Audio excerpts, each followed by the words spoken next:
bibliografía para este periodo histórico es de Pedro Paz, Cambios en la economía mundial y sus efectos en las modificaciones de economía argentina. Eso figura en el programa tal cual está, y está en el link que subimos el lunes o el martes, ¿sí? Donde está toda la bibliografía obligatoria de la cátedra. Bueno, el escenario mundial en el cual nos encontramos en esta etapa, que es de 1850, 1860 hasta 1916 principalmente, que se denomina la etapa del modelo de acumulación agroexportador, ¿sí? Es, como vimos en la clase que analizamos un poco la historia del capitalismo, es en el escenario del mundial del capitalismo está terminando el periodo que se denomina Revolución Industrial y en el apogeo del capitalismo, ¿sí? Que son periodos de gran crecimiento de las economías mundiales europeas, ¿no? De hecho, que empiezan a mundializar su efecto en el mundo. Como referencias, en 1853 se sanciona la Constitución Argentina, en 1879 la campaña del desierto, ¿sí? Desde 1860 en adelante arranca un extenso periodo de proceso de inmigración europea, ¿sí? Gente europea, personas, hombres y mujeres y niños, niñes europeas que venían a vivir, que se mudan, que se mueven en el mundo, destino América del Norte o América del Sur, principalmente en Argentina, la composición es mayoritariamente italiana y española, pero es un periodo que dura prácticamente todo este periodo analizado históricamente, ¿sí? Que después vamos a ver que es de envergadura muy relevante. Hacia más o menos el final del periodo donde prevalece el sector agroexportador, se sanciona la ley Sáenz Peña, así que es la ley que que hace el voto secreto, ¿sí? Entre 1914 y 1916 se da la primera gran guerra, la Primera Guerra Mundial, y en 1916 asciende al poder Hipólito Yrigoyen del Partido Radical, la UCR. Bueno, en este periodo Argentina se inserta la economía mundial, ¿sí? En la división internacional del trabajo se inserta como agroexportador. Pero, ¿eso qué quiere decir? Que bueno, que los productos que produce y vende al exterior son productos agropecuarios, derivados de la producción de los recursos naturales. Por eso también a veces se le dice que fue una etapa primarizada, ¿no? Porque se relaciona con el mundo a través de la venta de productos primarios. Carne frigorífica, lana, cuero, maíz y trigo mayoritariamente. Como rasgos generales se da una gran expansión de la frontera agrícola. ¿Eso qué sería? Bueno, vieron que mencionamos la campaña del desierto. La frontera agrícola se refiere a la cantidad o la extensión de la producción agrícola en tierra argentina.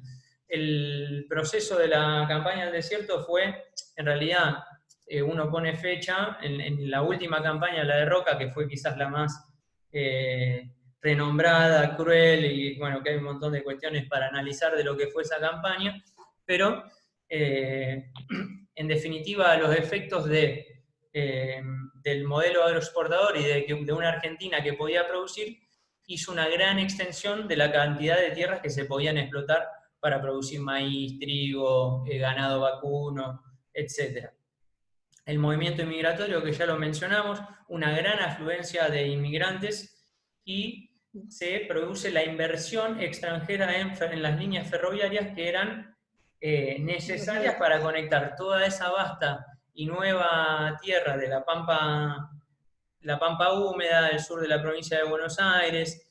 Se conecta con líneas ferroviarias y llegan inversiones de ferrocarriles extranjeros como para poder colectar la producción y llevarla al puerto de Buenos Aires. Este mismo periodo está marcado por transformaciones en la estructura, ¿sí? Ya sea lo que es a nivel de transporte y facilidades portuarias, extremadamente necesarias para este periodo, ¿no? En el cual el capitalismo lo que hacía en Argentina era producir productos primarios y llevarlos al puerto, ¿no? Entonces era necesaria la inversión en transporte y facilidades portuarias. Sistema de comunicaciones, facilidades de comercialización, ¿no? Para poder comercializar la carne se construyeron frigoríficos, almacenes, el montaje también de una estructura comercial, financiera, de seguros, de bolsas para negociar, todo necesario para poder llevar a cabo este tipo de transacciones internacionales. En lo que respecta el impacto en lo que fue los salarios de este proceso de inmigración, este proceso histórico se da al simultáneo con un proceso de Europa que exporta personas, ¿no? Y de un capitalismo que buscaba, como vimos, para poder sostener la revolución industrial y ese gran crecimiento, la necesidad de obtener insumos para sus industrias y alimentos. Para Argentina eso significó una gran necesidad de mano de obra para poder explotar estas nuevas tierras, esta nueva frontera de producción, ¿sí? Y para poder captar dice el autor que, bueno, que se da una suerte de competencia entre los distintos países periféricos o que estaban insertándose mundialmente en la producción primaria para exportar, de una competencia de mano de obra que venía del viejo continente, de Europa. Por eso dice que, bueno, que los salarios en este proceso, por lo menos hasta fines del siglo, hasta principios de 1900, los salarios eran competitivos a nivel internacional, eran elevados. Y además era una nueva modalidad de remuneración de salario monetizado, con lo cual contribuyó a una economía más monetizada. Todo nueva mano de obra agropecuaria recibía un salario monetizado y eso significa un nuevo mercado interno monetizado que va surgiendo. Este sector agroexportador no solo, digamos, influye en la estructura económica y social desde la implantación de lo que son las vías ferroviarias, los puertos, sino que además de eso genera todos unos efectos indirectos o demanda nuevos servicios de comercialización, de transporte financieros y actividades manufactureras vinculados a lo que empezaría a ser el consumo de una nueva población que llega a la Argentina, ¿sí? Así como necesidades del sector agroexportador directamente.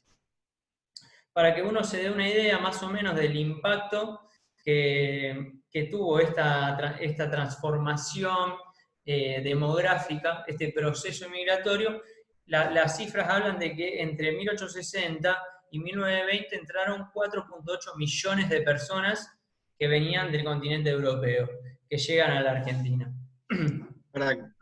Para que nos demos una idea, perdón, muy cortito, pero para que nos demos una idea, el primer censo nacional que se hizo en 1869, o sea, ahí al principio más o menos de este periodo, Argentina tenía 1.800.000 habitantes. 1.800.000 era el total de Argentina. Fíjense que llegan 4.800.000 de inmigrantes. Claro, a lo largo de 60 años, pero quiero decir para que se entienda la magnitud, nada más. Muchas gracias. Bien.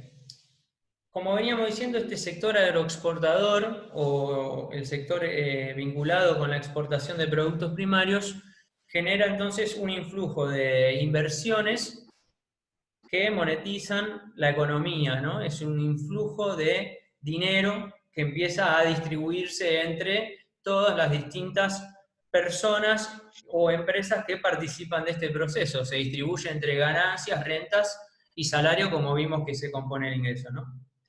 Crea entonces, además, dice el autor, bueno, una agricultura moderna, de tipo capitalista, ¿no? Capitalista que sería, bueno, con la lógica de obtener un excedente, y capitalista en la búsqueda constante de incrementar la productividad, ¿no?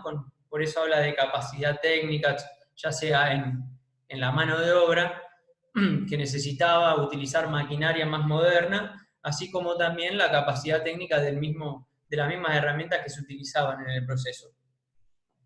Y además esto genera un impacto, ahí hay un error que después hay que corregir, un impacto en los hábitos de consumo, ¿no? Al generar este nuevo sector que crece y genera más ingreso, más valor en la economía, va cambiando los patrones de consumo que vamos a ver que termina influenciando en el desarrollo de un montón de sectores que se van vinculando con el crecimiento del sector agroexportador. Bueno, el desarrollo del ferrocarril, que aparte de, bueno, de permitir transportar lo que se extraía de la tierra, integra el país, dice el autor, ¿no? Es decir, un país que estaba comunicado a través de caminos de tierra, mal comunicado y demás, de repente empieza a tener un abanico de todas líneas ferroviarias que van desde el interior de la Pampa Húmeda hacia el puerto de Buenos Aires, y que se comunican entre sí, ¿no? Lo cual genera mucho más dinamismo también y posibilidades. Bueno, insumos, maquinarias, herramientas y servicios que estimulan el desarrollo de nuevos sectores, así como también lo que es comunicaciones, finanzas. Todo este abanico de influencias que tiene el sector agroexportador, la extracción de productos primarios, va desarrollando un mercado interno que va creciendo. Ahora bien, bueno, ¿cuál fue la función del Estado en este proceso? Bueno, el Estado, Argentina se constituye como Estado en 1810 más o menos, y va constituyéndose, es un proceso histórico que lleva sus años, ¿no? Vimos que hacia 1850-53 se sanciona la primera Constitución, ¿sí? Pero bueno, el Estado cumple un rol central en lo que fue la legitimación de la clase terrateniente. ¿Qué sería la clase terrateniente? Es un grupo de personas, de ciudadanos argentinos, que fueron obteniendo la propiedad de la tierra, de la Pampa Húmeda, ¿sí? Y eso es legitimado a través del Estado. Representa, dice, los intereses de los terratenientes y del capital extranjero. El capital extranjero, ¿cómo llega al país? ¿O de qué manera llega? Aparte de empréstitos desde el principio del siglo ya. El capital extranjero llega a hacer las inversiones del ferrocarril, llega también a explotar los servicios públicos, ¿sí? Las ciudades iban creciendo, cada vez más personas y los servicios públicos son cada vez más necesarios.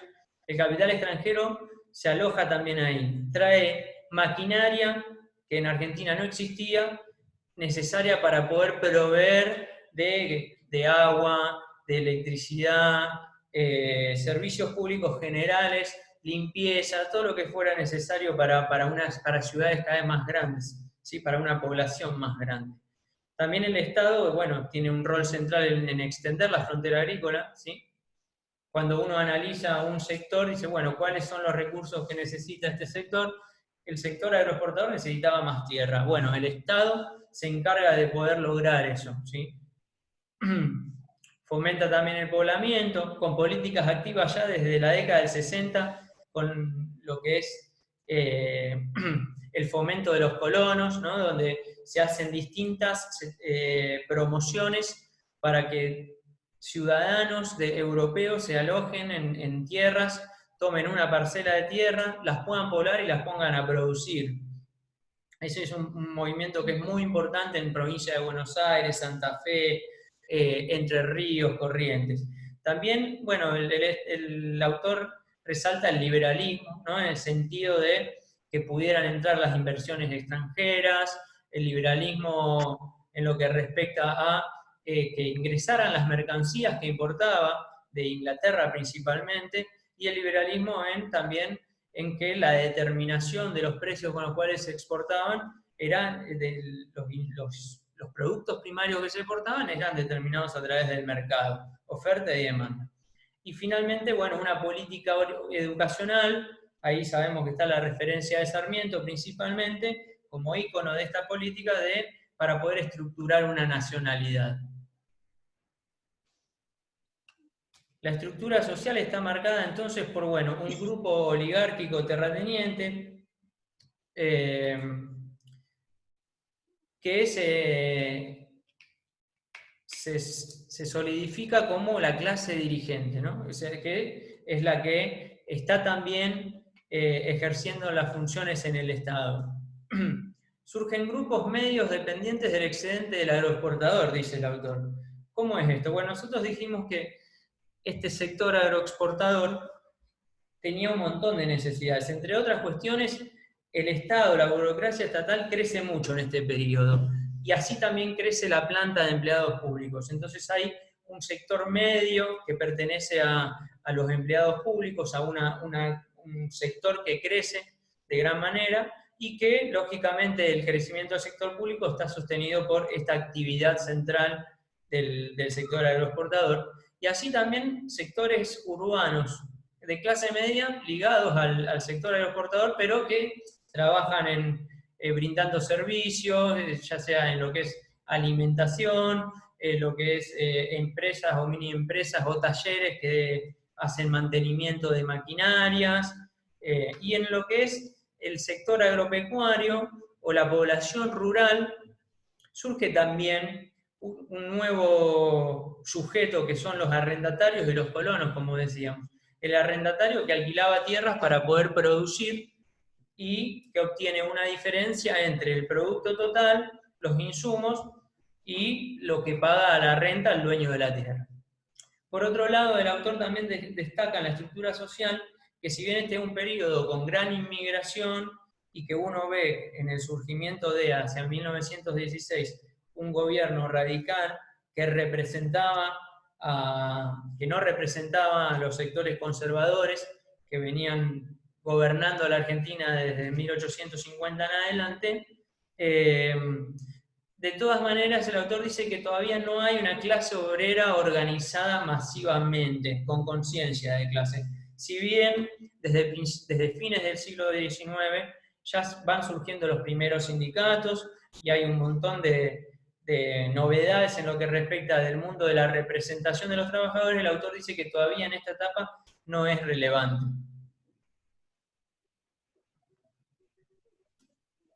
En lo que es la industria, el sector agroexportador, entonces dijimos que impulsa otras nuevas.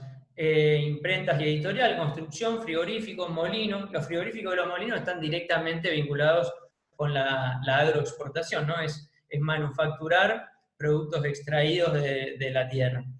Estos nuevos sectores que van creciendo, obviamente generan ganancias y salarios que impulsan otros sectores, ¿no? Como vimos cuando Keynes explicaba la incidencia del multiplicador, ya sea del gasto, ya sea de la inversión o del consumo, estos nuevos sectores generan ganancias y salarios que son nuevamente volcados al mercado e incentivan nuevos sectores. Ahí es que se va diversificando también un poco la estructura social. Y surgen grupos industriales, ¿sí? Grupos ya de interés que empiezan a pujar por un Estado que también brinde protección a su industria y empieza a haber una discusión de cuál es el rol del Estado en la Argentina. De hecho, hacia fines de este periodo, ¿no? El periodo agroexportador, el autor dice que a partir de 1915-16 hay un periodo intermedio donde este surgimiento de industrias nacionales empieza a ser cada vez más relevante y ahí sí empieza a desarrollarse entonces una clase obrera y nuevas fuerzas políticas que buscan representarlo.